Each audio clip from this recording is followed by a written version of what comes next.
Hey guys, it's Nicole. So today I decided to do a Greeting Farm and Copic coloring video. A few of you had asked me when I showed you a couple of the cards I made, and I think I did so much coloring when all of my Copics came that by the time everyone was requesting videos, I had like had enough of that and wanted to move on to a different craft. So I'm back in the mood now, so I'm going to just color Stella for you. This is her from the Greeting Farm stamp. She's super cute, and I guess she must be a Valentine's Day stamp, but I really, really like her.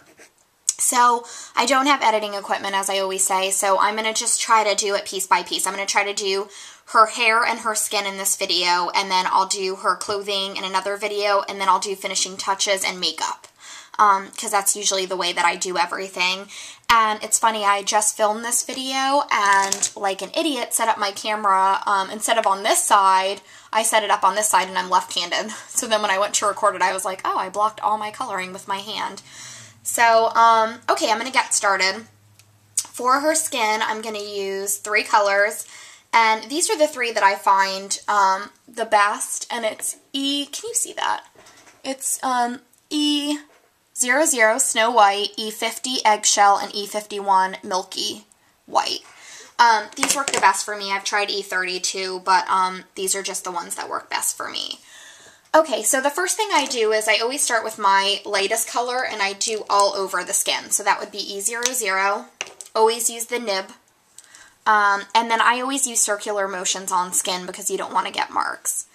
And I just do it all over. This is the lightest color, so there's really no error you can make. And remember, if you ever do make an error, it's really good to have the colorless blender, because you can pretty much correct anything with that.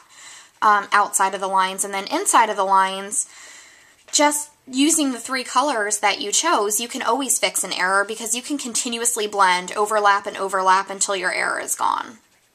So I don't know if some of you are new to this. I mean, I'm not any type of pro by any means. I've probably been coloring with these for maybe 3 months. I made a lot of cards, though. I love coloring the Greeting Farm people. Then do her arms.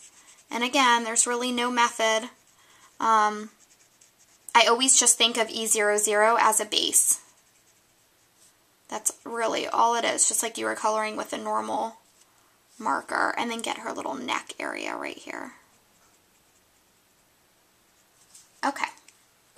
Once you're done with that, I always go lightest color and then the darkest color, and then I use the middle one to blend. So the darkest is E51. And I want light coming from this side. So I edge her whole face, and then I go really dark right here. And I'm going to show you how I do that. Again, circle motions, but just stay towards the left of her face. And don't hesitate to go over her eyes and lips and everything. So I really like it dark there. And then I just do around her bangs, just very lightly. Not too much, but just small circles. Because really, when light's hitting you from the left, you still have your face framed by a shadow, especially when you have bangs. Very light here. We don't want to go too much around. There we go. And then, since her limbs are so little, I literally do E51 on the left side, and then I do E50 on the right side, and that works just fine for me because it's too little to really try to make an attempt to do some serious blending. So just go around the left side of each limb.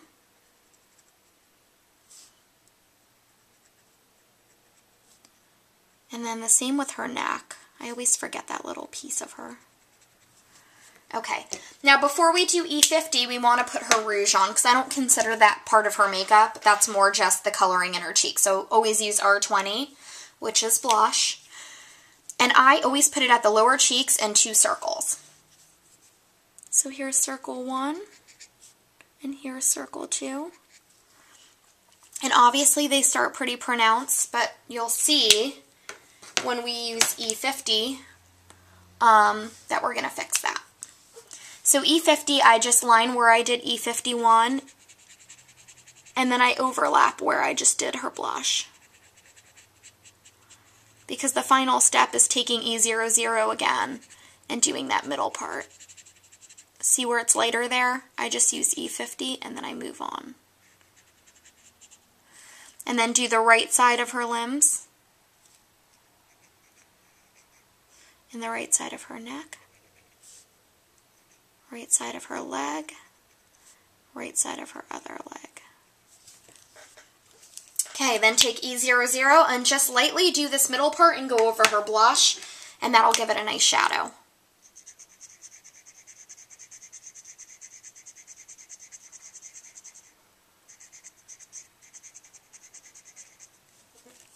And that's really it. So that's her skin. Let me just give you guys a good look. Super cute. She looks adorable. Okay. Now for her hair, and I'll start doing her hair and then I'll have to stop the video and start a new video.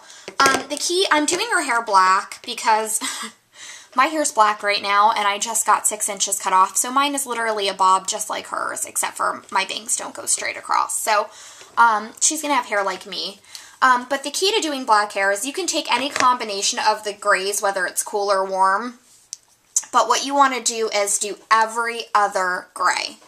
So if you're starting with C3, then you don't want to do C4, you want to do C5. And then if you're doing C5, you don't want to do C6, C7. And I usually do 4, so I'm doing 3, 5, 7, 9. But you could do 2, 4, 6, 8. You could do your warm colors. These are just the colors that I chose for her. And you really want to have some contrast in the coloring. That's why you don't want to do 4 in a row. Okay. Always start with the darkest, which for me is C9. And you want to do the roots right here, framing her face, and then the edges of her curls. And you want to do the most coloring with C9 because the effect that you want is this thin line of shine right here that's going to end in C3. So you'll see what I mean. Let's try to get 9 done in this video at least. So always start, her curly cues are so hard because my hand always shakes. But just try to get all the way up. I always do the edges first. I think it's from kindergarten, learning to do the edges so you don't color outside of the lines. And then I would do up to about here. Then do her bangs here.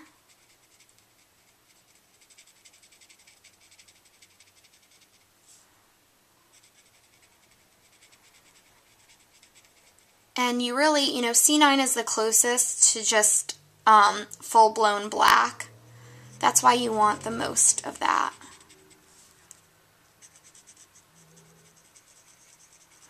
And you just do all the edging. And you're going to see the effect we're going to get.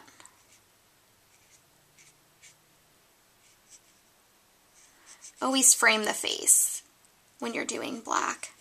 That's what makes it have like a legit shine that looks like the shine you see in actual people's dark hair. Then you want to do her crown, or the top of her part.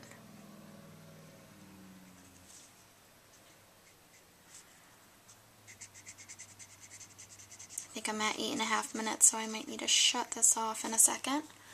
Then I just have to angle it, I'm sorry. My left-handedness is creating issues for me to do these videos.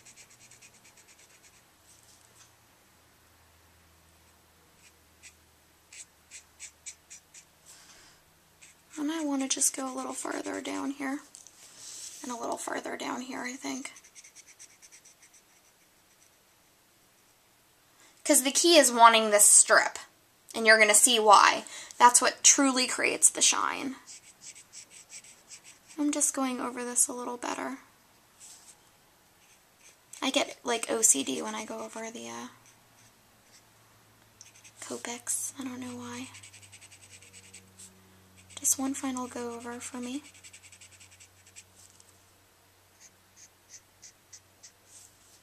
Okay. I'm going to stop this video and continue on with C7, 5, and 3, and then we'll do some of her clothing. Thanks, guys.